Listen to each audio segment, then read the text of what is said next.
Live from isolation, it is Sitting with Seawolves with your host, Mr. Lavanco, and today's special guest, Mr. Brandeis. And now, here's Mr. Lavanco. Welcome back, Scholars Academy, to another episode of Sitting with Seawolves. Last week, we chose not to air an episode, and instead, we chose to pause and reflect. You see, Sitting with Seawolves is my silly little interview show that was born as a distraction, a way to entertain everyone during unknown times. It was a distraction that was generated from levity and not from naivete. In our first episode with Mrs. Smythe, we addressed the hurt and the pain that our community felt, and I feel like I need to do that once more. All across America and across the world, not just people of color are sharing in one voice that Black Lives Matter. In our very own community, we are feeling hurt and pain again. When singer Harry Belafonte wrote the Earth Song, he suggested that we together as one community can turn the world around. In his research for writing the song, Mr. Belafonte traveled deep into Africa to a small village, and he met with a storyteller. That storyteller shared a story of African tradition, mythology, and told a story of the sun, the water, and the earth. This man said that the whole of these things put together, it turns the world around. All of us are only here for a very, very short time. And in that time, there isn't really any difference between us if we take the time to understand each other. You see, we are different, and I believe there's greatness in our differences. We need to take the time to ask questions and not just listen, but understand our differences. We need to understand one another and care about one another. Because if we do those things, if we care about one another, like in the song, together, we can turn the world around. Thank you for listening. I'm just going to transition right into my next guest. He is a very, very special person to the Scholars Academy community. Ladies and gentlemen, let's give it up for Mr. Brandeis. Mr. Lavanco, hello. How are you? I'm doing fantastic. I have to say, every week we do a show, I'd say, is this the week where he's going to ask me? And then you asked me, and then I was really nervous. So it's this weird sort of like, you want to be asked, but you don't at the same time. I have to be honest, when we had our first writers meeting and everybody was in the room and we were talking and chatting, they're like, Mr. Lavanco, who do you want as a guest? And I put in permanent ink, Mr. Brandeis. So I'm glad we were able to work this out. I'm very happy to be here. And I just listened to your opening, and I think that it was very well said. I think that there's been a real gift that this show has given Scholars Academy right now for our students and staff and teachers and all the parents that watch. And I think it was appropriate that we took that week off. And I'm happy to just be part of something where we can sort of take a break, because I think right now there's no escaping the trajectory of the world we're living in right now. And there's a lot of hope, but there's going to be a lot of discomfort that we have to sit through moving forward. And that's appropriate. And I welcome that discomfort. But, in the same way that sometimes it's nice to just play with my Legos or to watch something mindless on TV, it's nice to be part of something where people can sort of check out for a while and, just do something mindless in a very respectful way. Please, this is highbrow comedy that we share here on Sitting with Seawolves, Mr. Brandeis. Absolutely. There is a very high bar. I have people calling my agent all the time asking me, why are you wasting your time? But anyway, how is your quarantine isolation going? What is new? I feel like it's all the same, right? We're living Groundhog's Day at this point. So it's odd because it no longer feels new, which in some ways is very distressing. I know my wife and I had one opportunity to get away in these last 3 months, and when I came home and I walked to this room, I had this weird psychological moment where it didn't feel like my living room; it felt like my office. And I was like, wow, that's a real psychological change. And the second thing that's happened to me is that I'm turning into my grandfather because I'm inside so much. I'm now grumbling about the people outside. They're making too much noise. You know, I know way too much about what my neighbors are doing outside, you know, and, you know, I know the lady right next to me, she walks her dog at 1 p.m., 3 p.m., and 7. And then a friend of hers visits in a really big car with loud music at 7:15. Wow. Yeah, I shouldn't know that, but I do now. So you have gone full get off my lawn, is what you're saying. Get off my lawn. Absolutely. Absolutely. Well, listen, I'm glad they have a routine and a schedule, because I feel like I have no idea. Like if I didn't have a dog and walked my dog, it would just be lawless the minute I signed off my computer. Absolutely. And the irony is that I don't have a lawn. Oh. I live in Brooklyn, so I have a concrete slab. Get off my concrete slab. Yeah, I think Prospect Park, that's it. And maybe somewhere down in the Basin area. There's not a whole lot of grass in Brooklyn, you're right. So you've had a whole bunch of time when you're not connected to the computer and doing scholars work. But yeah. I know, just from our personal conversations, you are a YouTube man. I am. What was the longest YouTube rabbit hole that you found yourself traveling down since we've been home since March? That is a good question. I'm also a Reddit guy, so when I go on YouTube, is that a bad thing? I don't know. It's just a combination. It's just a it's a typical combination. You could be there for hours. Yeah, well, and I am. And so YouTube, I usually have a very specific task at hand. I have a very specific song, but lately I've been getting into synthwave. And so for the youngsters that are watching, it's kind of like pop music, but with synthesizers, and it was very popular in like the late 80s. And so I've been listening to that a lot lately because I feel like it's a very fitting soundtrack for what's going on in the world. Anyway, YouTube made a recommendation for a Mexican mariachi band who does covers of a German band from the early 80s called Kraftwerk.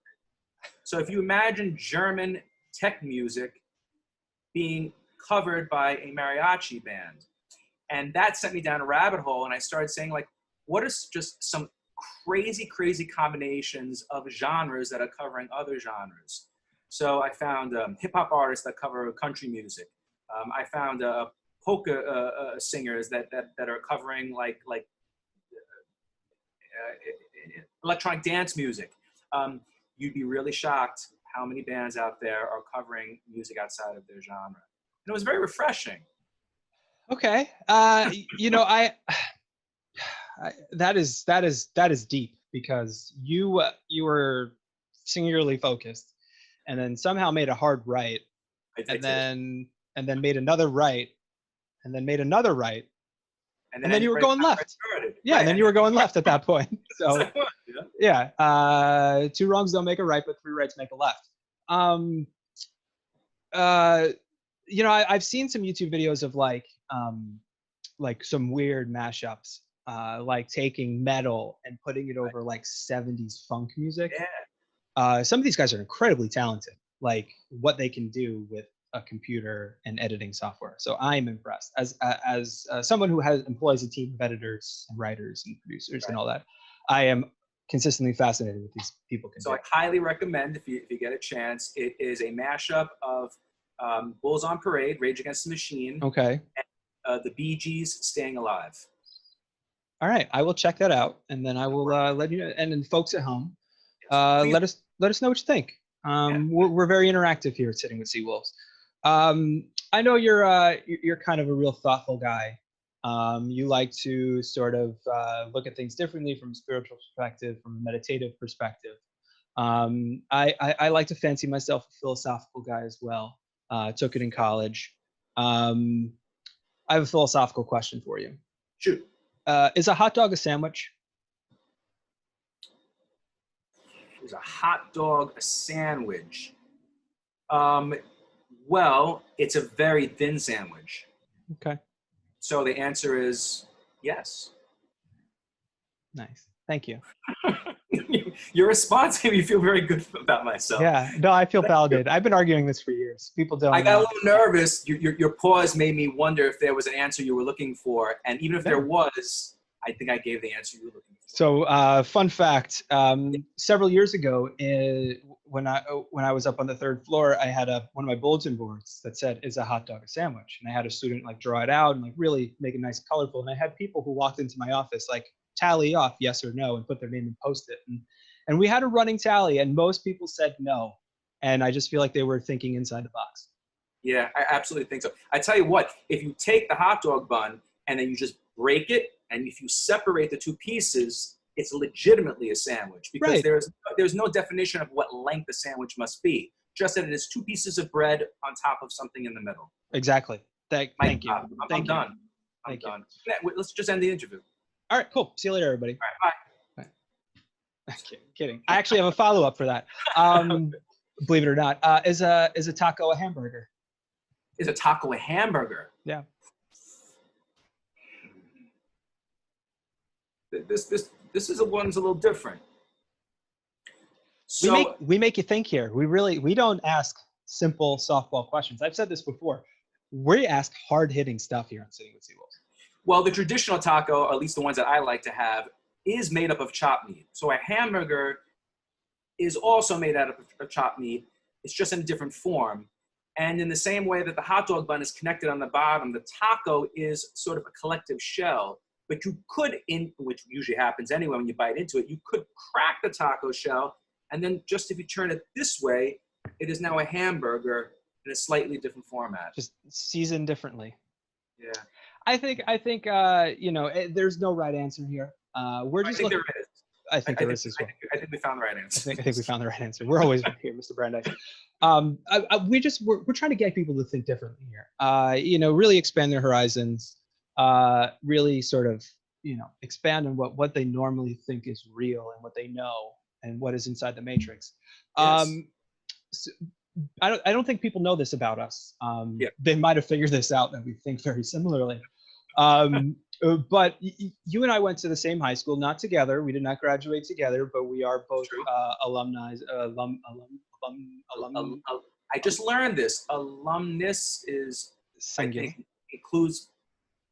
My wife was telling me, because I was writing something. I think it's alumnus. Alumna. Alumna is feminine. Feminine, right? News to me. Right. I didn't know that. Alumni is all encompassing. Correct. Okay, so we're alumni. Yes. So we,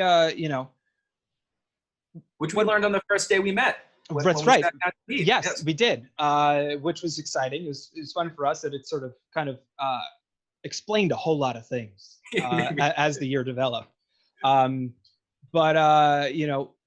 of my favorite classes that I took when I was in there was a class called Death in the Afterlife. And it was kind of explored, sort of what happens then when we go, after we die eventually, right? Do you suppose there are reincarnations an actual thing? Who do you think you were in a past life? So, who do I think I was in a past life? Like when like that feeling of deja vu, when just things feel so familiar to you. Mm-hmm. Anytime I see photos or videos of New York City in like the early 70s, and I was born in 76, but I had this weird feeling that I've been there before. And I think that my reincarnation is I don't think I was like, it was that long ago. I think I may have just sort of like passed away in the last life and immediately got another shot at life to kind of try to fix the things I did wrong the first time. So I think like the previous me probably existed maybe like less than like a decade before the new me came around. I kind of see myself as like, I don't know, like a Studio 54, like, but maybe like sort of cleaning the floors, not necessarily like a rock star that was there, but like I was there on the outskirts, just sort of like looking in at the culture, not necessarily part of it. Dancing, having a good time, enjoying yourself, enjoying the moment, enjoying the music. Absolutely. Yeah, you seem like you're, you got some eclectic tastes, and you would have fit right in bell bottoms. What do you? Absolutely, I had a couple pairs. I grew up and I was a teenager in the '90s, and that when there was that '70s resurgence. So my uncle, who no longer fit in the pants, he gave me a couple hand-me-downs. So and I wore them until I could no longer fit in them. And so maybe one day there will be a future Brandeis that might wear those bell bottoms 25 years from now. You still own these bell bottoms? I do. They're in a closet somewhere, but yeah. Nice. I like this. I like this. We're learning a lot about you, Mr. Brandeis. So I I don't know if you're going to be okay with this, but the crack staff that we have here at Sitting with Seawolves, Yeah. they found Uh-oh. What do they find? they found your senior portrait From high school? from high school. Yeah. Yeah. Can I guess? Do you have it on hand? Okay, but listen, for the record, I'm going to put side by side with mine. So you are not going to be alone here. I will also put myself up for public viewing. Well, that is very fair and equitable of you. I appreciate that. That's what we do. We're very benevolent here on Sitting with Seawolves. So tell me if you can see this. Tell me if you can see this on the screen here. Let me see. Wow. Yep. There he is in all his glory. All right. Right? Is that you next to me? That is me. That is me sitting very stoic with an odd smirk on my face. Got the blue tie, the blue bow tie. Yeah. So at some point, our school switched. I think it was my year actually that we switched from red bow ties to blue ties Right. for a senior portrait. I guess to fit the branding thing. We at Sitting with Seawolves, huge fans of branding, so we understand that and we get it. Look how dark that hair is. I tell you. Man. Yeah, it was a little different than it is now. Definitely no facial hair. Actually, I'm gonna pull my mom here into this. She made me shave for my senior portraits, so no facial hair for the kid. Well, nobody had to tell me not to shave. I couldn't grow a full beard until I was like 26. You know. Okay. I'm sorry, Doug. Finish what you were gonna say. No, I mean I've had a beard since high school. No surprise to anybody. This Italian hair grows thick. You rock a pretty solid beard. Thank you. That's the nicest thing you've ever said to me. Thank you. Absolutely. Well, that's sad. Then I have to do some more work.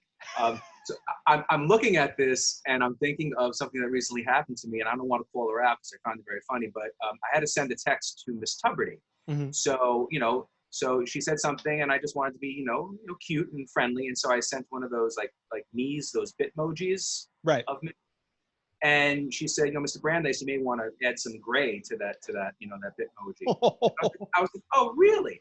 I was like, but the reason why I'm bringing that up is, one, Molly's quite accurate because my bitmoji was all brown hair, but Apple does not offer an iPhone's salt and pepper. You have to make a choice. You're either going all gray or you're staying brown. I'm not there yet. Right? No. I'm 44. I got a little bit of, I'm going to stick with it. I'm going to roll with this until I have a choice. So you hold firm. You hold firm. Absolutely. Don't bow to the pressure of the salt and pepper. You hold. And I got to say, God bless the people who were able to Photoshop that photo. I remember like having pimples all over my face, and I look completely pristine. My skin. That's fantastic. They look great. Mine is heavily worked as well. But I do have a follow-up question to this picture. There was something I noticed when it was presented to me that your name was spelled S-E-A-N with a little accent over the A. Is that how you? That is my official name on my birth certificate. It's the Gaelic spelling. Okay. So the idea is that because it's spelled S-E-A-N, right? I mean, not anymore, but when I was younger, Sean wasn't as popular a name as it is right now. And you would get a lot of people that would say Cian, right? Mm-hmm. Just because if you pronounce it phonetically. But that is actually on my birth certificate. And I've gone through phases in my life where I've used the accent on my name when I sign my name, and at times where I haven't. And there were times in my life where I have, and people called me out on it. They were like, oh, really? Like, you think you're bougie? You're adding like an accent to your name? I was like, no. That's really my name. But oddly enough, as an administrator, I don't often use it. So maybe you've got me thinking that maybe I should be true to my real name. Well, we want people to embrace who they are, to be comfortable in their own skin, and to really embrace all that they have. So if this does that for you, happy to do that. Happy to be there for you. And the only other person I ever met who was named Sean that had an accent on his name was actually a classmate of mine from our old high school. He was in my homeroom. Did you ever get detention while you were in school? A lot. Really? Like every Friday. Really? Yeah. I mean, it wasn't for egregious things, but so I had this theory that never panned out, but I make mistakes a lot before I learn from them.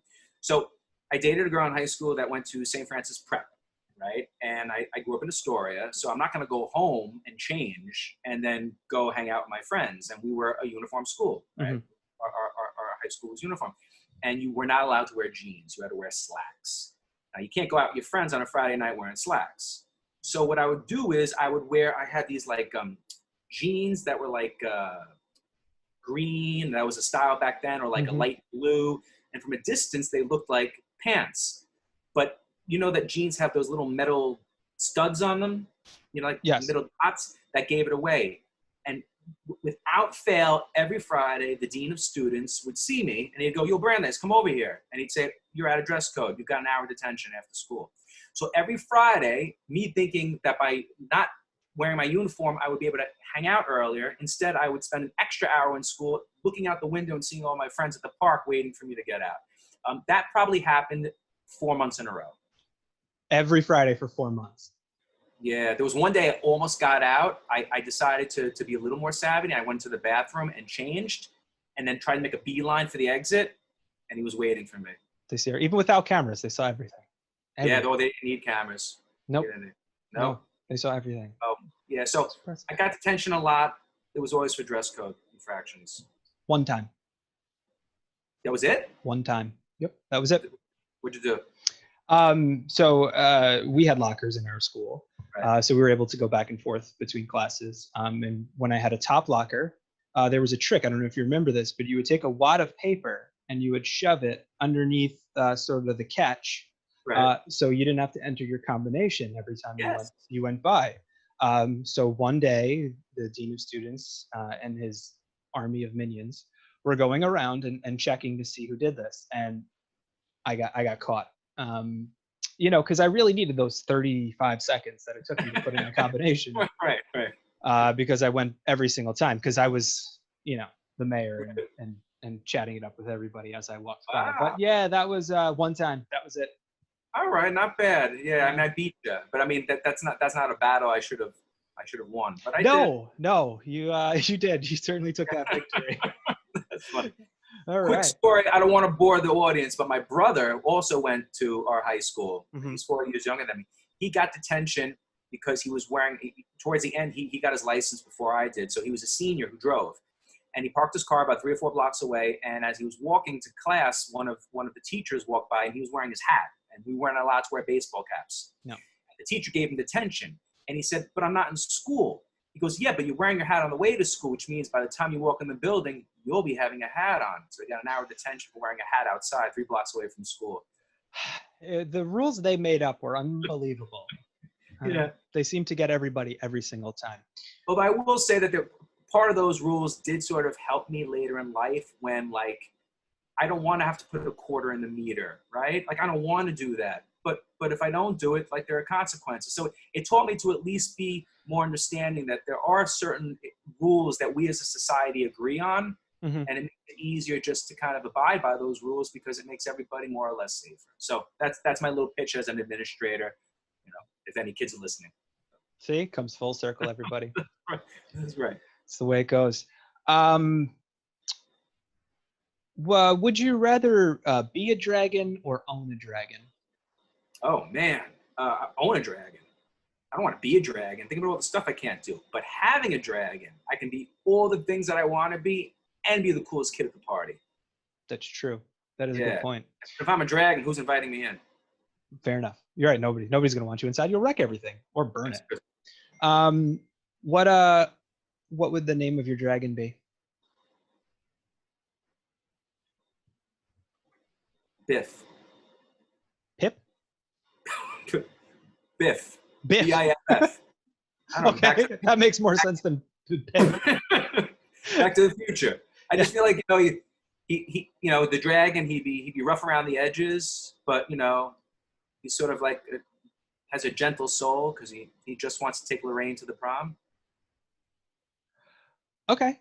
I mean, he was mean, but he was somehow loyal in the same way, even though he was Yeah, a in bad some guy. weird way. Yeah. Yeah. Okay. And it's been on my mind. I just finished watching the trilogy again, so. Great trilogy. One of the best. I would argue, and I don't know if people would agree with me, that it's one of the few trilogies where the second movie is better than the first movie. I agree with you. I do agree with you. It's certainly more cerebral. Yes. And if you have to have a notepad out when you're watching a movie and connecting all the dots, that makes for a good film. That's like Inception level, you know? Yes. Oh yeah, it's one of the best. And Marty McFly, personal hero of mine. So this is the time on Sitting with Seawolves where we play a game. I know you're familiar with the show. How do you feel about playing a game with me right now? I would love to play a game. Kidding me? So the game we're going to play here is called Face It. And once again, I am just borrowing from my friend Jimmy Fallon. And the way this game works is we're going to have an idea or a phrase or an action. And we are going to have to make a face to match the action. Now, for extra fun purposes, you and I are going to sort of turn ourselves to the side. I asked you to bring a mirror with you, so I hope you have it. And we're going to practice the face. Okay. Hopefully, this will work where the cameras will be able to catch us practicing our faces. And then after 3, when we feel like we're ready, we'll turn towards the cameras and then show each other our faces.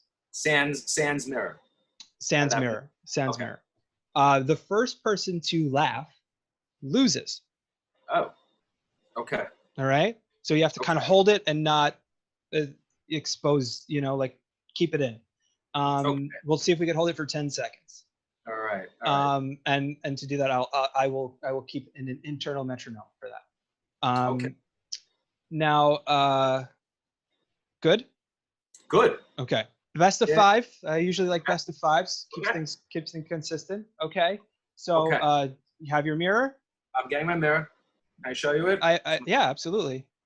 My fancy mirror. Wow. Is that Cinderella's mirror? Yes. Nice. Yeah. This is my official Face It branded Sitting with Seawolves mirror. Okay. So all right. So you're ready. Here we go. Here's our first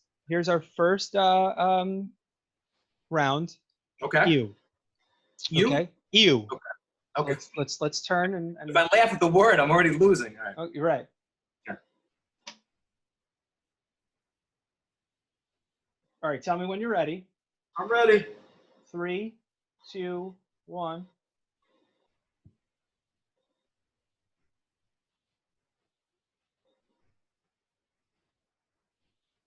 What if we go hold it for a long time? I don't know. Neither of us are gonna laugh here. I think we made the same face. That's why. I laughed at your response, not at your face. We made the same face. That's the. That's simpatico. Yes. Yeah. So honestly, that's a very, very descriptive word, and it's like if something makes you go ooh, like I just feel like human nature, every human face is gonna make that move. Yeah. All right. Next one. Here we go. Ready? All right. Yes. Get in the zone. Lemon face. Sour face. Lion face. Okay. All right.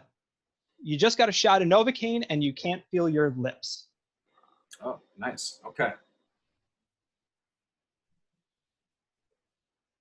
Tell me when you're ready.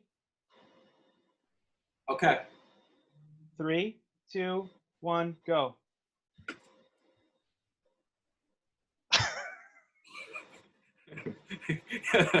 That was your ooh face. You got me. It was kind of close to my. The beard is really hard here because it kind of makes everything sort of look similar. Yeah. But you got me on that one. It's also very difficult to give the appearance that your lips are loose when you actually have use of your muscles. Right. I was trying to do, but I didn't do it. It just didn't get there. It didn't get there, and I'm glad because it feels like you would have lost it right away. All right. The next one, round 3. So we're even, right? So 1-1. 1-1. Okay. Here we go. Round 3. Okay. Let me see you do a flirty vampire. That is oddly specific. Oddly specific. A flirty vampire. All right. I feel like you just did it with the camera. All right. Okay. You ready? Mhm. 3, 2, 1, go.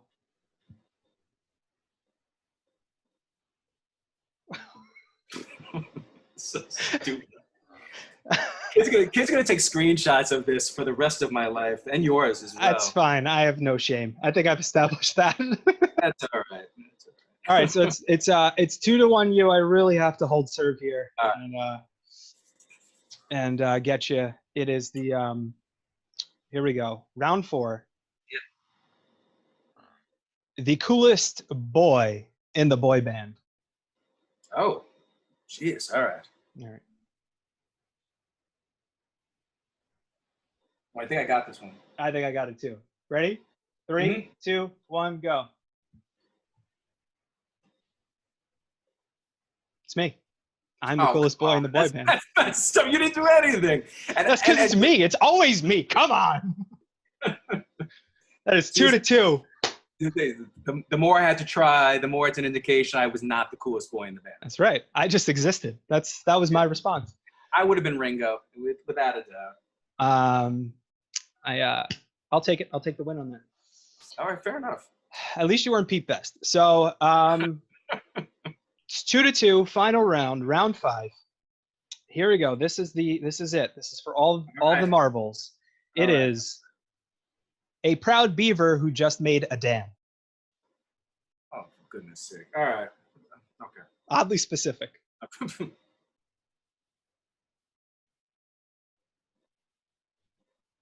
Tell me when you're ready. I'm ready. All right. 3, 2, 1, go.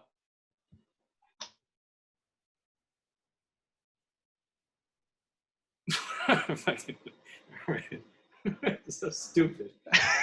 It was really dumb. But I am a winner for the first time in Sitting with Seawolves history. A win is a win. You know, if Proud Beaver, who just made a dam, is my swan song and what goes on my tombstone, I will be happy for that because that is I and that is me. That was oddly satisfying. It was, and I'm really glad it worked out well. Some of these games, I'll be honest, I picked, and they don't do as well via webcam. This one, I think it worked. And just as a coda, you have to understand that I married into a family that basically pride themselves on funny faces. Like my wife, and I say this with love. Her face is so malleable. She can look like a Muppet. She's got these really big eyes, and then she does like faces. It's so stiff competition. So I'm not surprised I lost to you. Okay. But we'll show her this video, and hopefully she will have some more respect for me for my face making. I think she should be proud of you for your effort that you thank you put forth today. Yes. Listen, thank you for joining me here by the bay. I got one more question for you, and I think it's an important one. Did this interview go better or worse than your interview with Scholars? It went better. There's nothing scarier than sitting down the barrel of a gun with a principal and 3 APs for 2.5 hours, asking you really, really intense questions. But I appreciated the process, and yeah, so this was easier. Okay, good. Do you regret either of these? Either of them? I do not regret either. Yeah. All right. I'm very grateful to be at Scholars. I'm very grateful to be on Sitting with the Seawolves. I thank you so much for allowing me to be part of this great experiment and this opportunity to sort of lighten the load, so to speak. Well, Mr. Brandeis, we thank you for being here this week. I know our seniors, they thank you for being back. Their whole Instagram campaign, Bring Back Brandeis, it worked. It got you back here. So thank you for joining us this school year, and thank you for joining us on week 7 of Sitting with Seawolves. Thank you, Mr. Lavanco. Appreciate it. Have a good day, everybody.